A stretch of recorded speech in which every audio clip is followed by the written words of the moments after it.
আমাদের সাভারের এই যে আমাদের এই হজরত, উনি সাভার বিশাল বড় এক প্রতিষ্ঠানের দায়িত্বে আছেন, প্রতিষ্ঠাতা পরিচালক।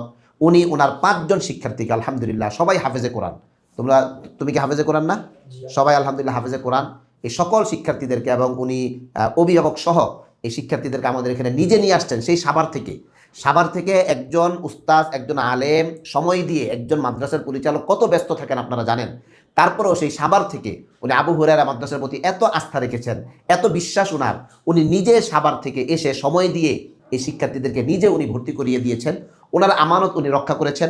বর্তমান জমানায় মাদ্রাসাগুলো দেখা যায়, অনেক মাদ্রাসা আছে শুধু পড়ালেখা আর পড়ালেখা, কিন্তু তরবিয়তের তদারকি খুবই কম, আমল আখলাকের তদারকি শৃঙ্খলা খুব কম।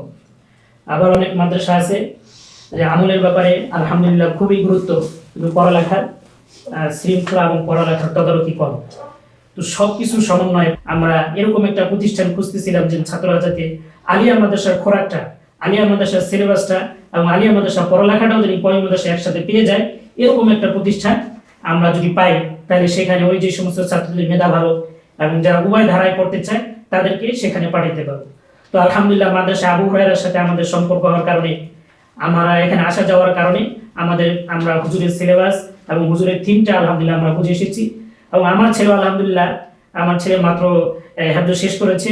আমার ছেলের জন্য আমি নিয়োগ করে রেখেছি, আল্লাহ জানি এই আবু হুরায়রা আমার ছেলেকে পড়িয়ে আমি শেষ পর্যন্ত নিতে পারি।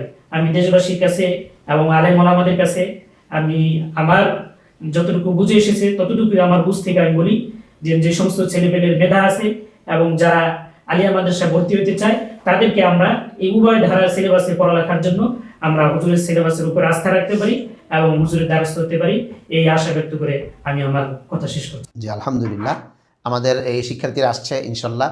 তোমরা পুরা মাদ্রাসাটা দেখেছো, দেখে কি তোমাদের কাছে ভালো লাগছে? কোন জিনিসটা সবচেয়ে বেশি ভালো লাগছে? পরিবেশ। পরিবেশটা ভালো লাগছে না?